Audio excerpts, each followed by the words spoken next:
Hello Kedar, अरे न्यूजवर बाबांबद्दल काय दाखवतायत? अशाने त्यांच्या इमेजवर खूप वाईट परिणाम होऊ शकतो. उद्या ज्यावेळेस बाबा बाहेर येतील त्यावेळेस त्यांना या सगळ्या गोष्टींचा किती त्रास होईल कळतंय का तुला?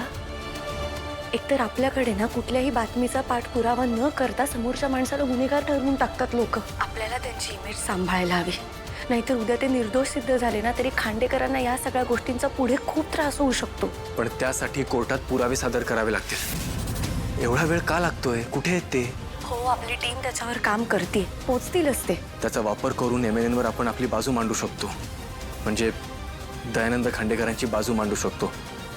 नाहीतर सगळं आपल्यावरच उलटेल. केदार, आपण सगळे एकच टीम आहोत. हां, लवकरात लवकर कोर्टात पुरावे पोहोचायला हवेत बॉस.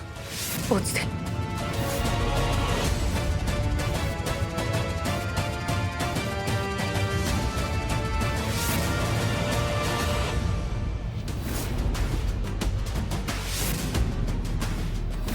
कोर्टाने दोन्ही बाजूचा युक्तिवाद ऐकला आहे. विचार विनिमय करण्यासाठी आणि योग्य निकाल देण्यासाठी कोर्ट अर्धा तास स्थगित करण्यात येत आहे. अर्ध्या तासाने पुन्हा यावर शेवटचा युक्तिवाद करण्याची संधी दिली जाईल.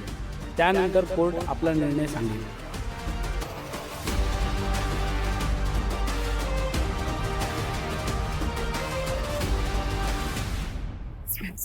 ॲडव्होकेट शिखंडे, हे काय चाललंय?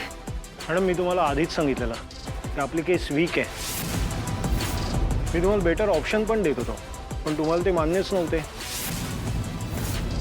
एनिवेज, आता जे कन्फ्युजन क्रिएट झालंय ना, त्याच्यामुळे आपल्याला अर्धा तास एक्स्ट्रा मिळेल. त्याचा आपण फायदा करून घेऊया. Please keep in your mind, आपल्या हातात बिलकुल पुरावे नाही.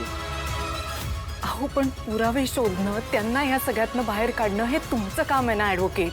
मॅडम, मी माझे प्रयत्न करतोच आहे, पण आय एम सॉरी, मी कशाचं प्रॉमिस करू शकणार नाही. केदार, केस खूप सेन्सिटिव्ह पोझिशनला आहे. आपल्याला अपडेट द्यावं लागेल, नाही तर ट्रॅक्शन नाही मिळणार. त्यात आपण जर आपल्याच केसबद्दल अपडेट दिला नाही तर लोक फेक न्यूजवर विश्वास ठेवून मोकळे होतील. संपूर्ण महाराष्ट्रासमोर आपण वीक दिसू. घरातली केस दाखवलीच नाही. MNN स्वतःच्या घरातल्या माणसांच्या चुकांवर पांघरून घालतात असं म्हणून नावं ठेवतील आपल्याला. काही बोलतात हे चॅनलवाले.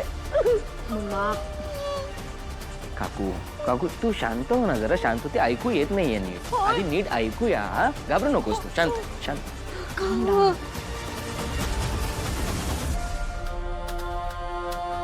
आत्ताच हाती आलेल्या बातमीनुसार दयानंद खांडेकर केसमध्ये एकही पुरावा त्यांच्या बाजूने दिसत नाहीये. पण तरीही त्यांचं म्हणणं आहे की त्यांनी हा गुन्हा केलेला नाहीये.